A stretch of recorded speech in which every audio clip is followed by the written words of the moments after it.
Hey, welcome to the Influency Podcast. I'm Hadar, and this is episode number 98. And today I'm going to talk about Clubhouse.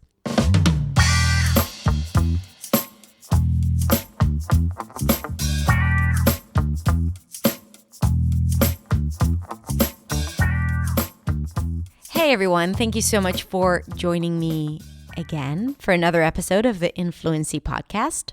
And maybe it's your first episode listening. Why am I assuming that it's just another episode? If you're new to the podcast, then hi and welcome. Okay, so today I want to tell you all about this new social platform called Clubhouse. Now listen, I know the world does not need yet another social platform. There are so many social platforms out there that require our precious time, and we need to manage it properly, with all the Instagrams and the Facebooks and the TikToks and the Twitters. I mean, we also need some time for, our family, friends, and English practice. So why am I here talking about another social platform? Because I think this one is different. And all I care about is what's in it for us, right? What's in it for our community, the community of people who want to improve their communication skills in English. So that's what I'm concerned about. And I don't know if you've noticed, but I tend to not talk about other platforms or sponsor other products because, first of all, I have my own and I prefer to talk about them.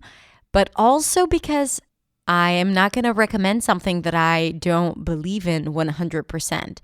And this is why when I came across Clubhouse, at first I checked it out because I heard it's really great for building your business and your audience. But then I'm like, no.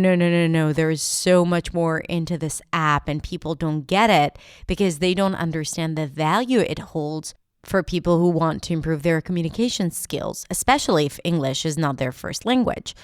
So this is why I decided to talk about it here on the podcast and to share more about how you can use it and find dozens and dozens of interesting conversations to just jump into with a click of a button. It's absolutely free and it's going to challenge you, but also it's going to develop you as a communicator.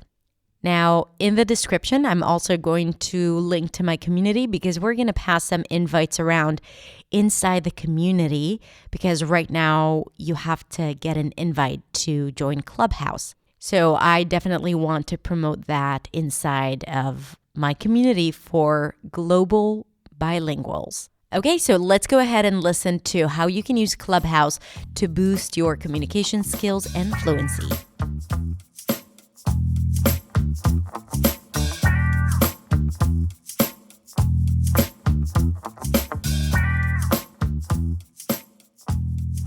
Hey everyone, it's Hadar. Thank you so much for joining me today. I want to tell you about a new social platform called Clubhouse. And Clubhouse is the ideal place to improve your communication skills, especially if English is not your first language. Think of Clubhouse as one big fat Zoom call with a lot of breakout rooms without the video and without the chat. So it's only based on audio. Now, there are a few downsides to Clubhouse that I'm going to talk about at the end. But before that, I want to tell you a little bit about how it works so you can try it out and use it to boost your fluency, confidence, and of course, clarity. And also why I think it actually helps develop a new way of communication. And that requires people to step out of their comfort zone. If you're new to my channel, by the way, my name is Hadar. I'm a non-native speaker of English, and I'm here to help you speak English with clarity, confidence, and freedom. You can find me at hadar.accentsway on Instagram if you want to connect even more. Okay, so when you think about Clubhouse, it is basically like you are walking into this party. And in the party, there are a lot of small rooms that you are kind of like walking around between with your martini.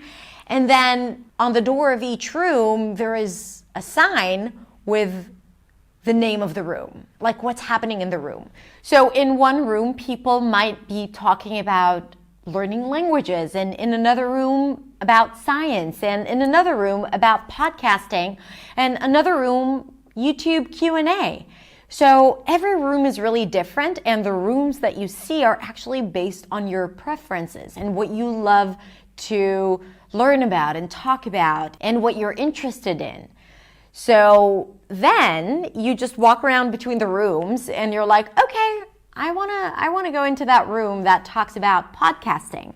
I like talking about podcasting because I have a podcast, if you don't know. It's called the Influency Podcast. Just saying. And you open the door and you walk into the room. Now, don't worry. It's not like the moment you walk into the room, there is a spotlight on you that requires you to speak. No, you enter the room and then you are still the audience. You're observing what's happening on stage.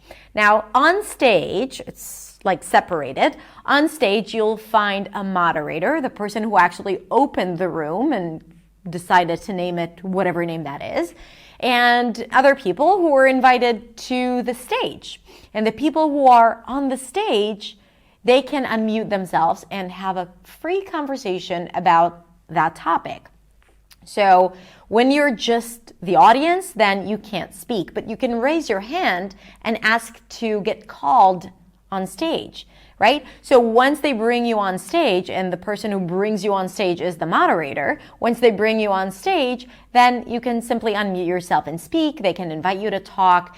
It depends on how many people are in the conversation. Sometimes, people are having a free conversation between 3, 4, 5 people. Sometimes there are like 15 people on stage, so the moderator calls on people. Sometimes they'll invite you to ask a question and then answer you.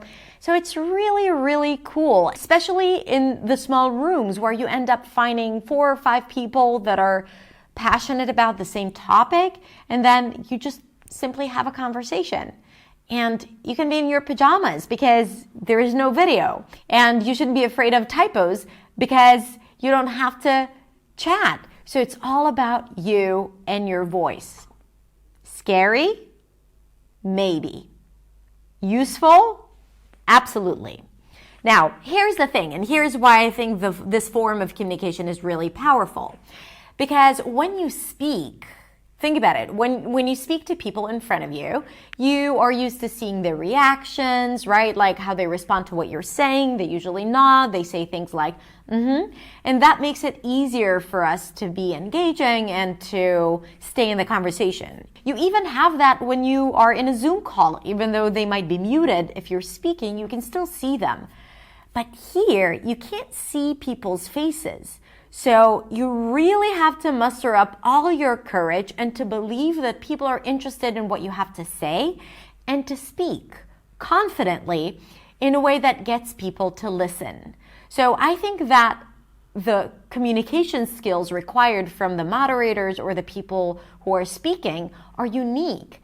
And if you're able to do a good job on this platform, it can definitely level up your way of communicating in the day-to-day life, right? And also, it's really interesting as a listener or as the audience, it's really interesting to see how people deal with this challenge, how they communicate, how they're able to keep us engaged and interested, even though they can't see us. It requires another level of energy, I believe. And I think that it's a really great and interesting lesson to learn. So I think that is really telling, and you can learn a lot about communication.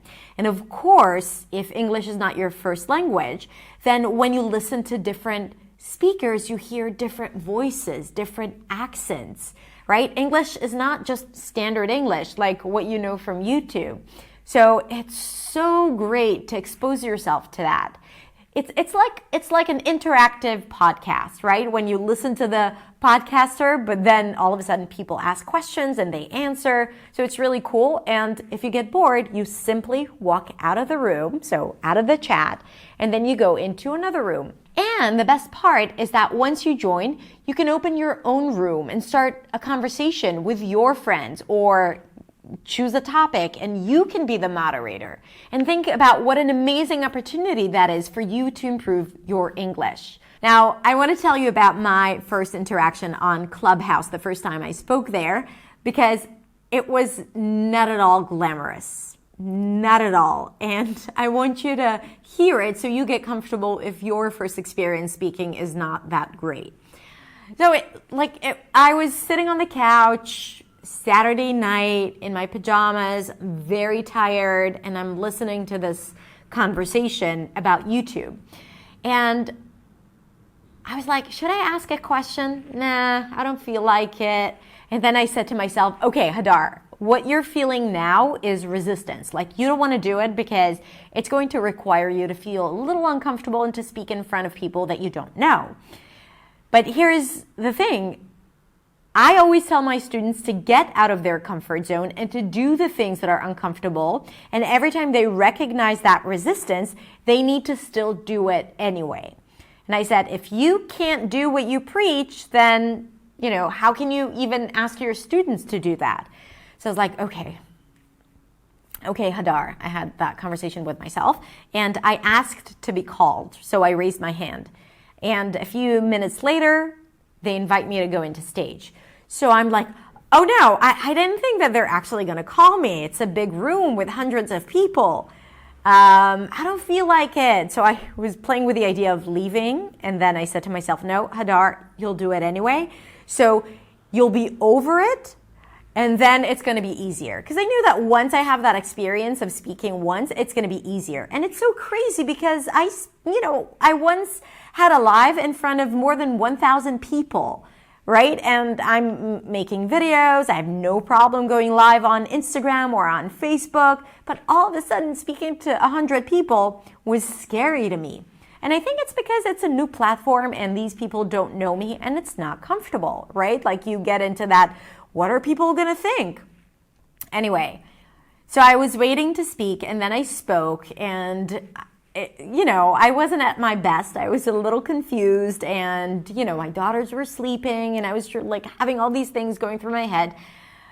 But hey, I did it and I got my answer and it was great. And then I was like, I don't know why I made such a big deal out of it. And of course, I shared it with my students and now I'm sharing it with you. So you know that you might feel a little anxious before speaking, but you have to do it anyway. Ask questions, participate, go into small rooms, even though it might feel awkward because, it's a small room and I don't know what to talk about. Do it anyway, because as I said, it's an excellent opportunity to practice. Now, there are a few downsides to Clubhouse, as I told you. The first one is that it's not that available to everyone, which is part of their marketing strategy, right? They want to create FOMO, and, this video is not helping because it gets people excited about something that is not really available. But at the same time, I understand that in order for them to build a strong community that will support more and more people, they have to keep it small. That's the beta version. So I get it. Now, first, it's available only on iPhone or iPad. But I'm sure that pretty soon it's going to be available on Android once they're out of their beta version.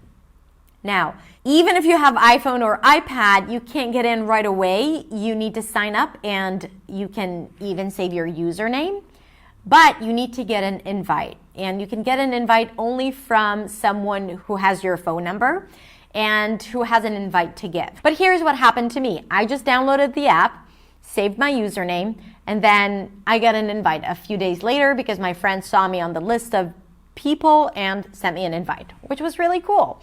And as I said, soon enough, it's going to be available for everyone. Also, right now, there aren't a lot of rooms that are there for just English conversation and fluency, but I'm sure that the more we get people from this community, the more interest there's going to be around these topics. So make sure to join and start creating your own rooms around English practice and fluency. Okay, so if you do join Clubhouse, make sure to look me up at Hadar Shemesh and put in the comments your ID because that's how we can connect as a community.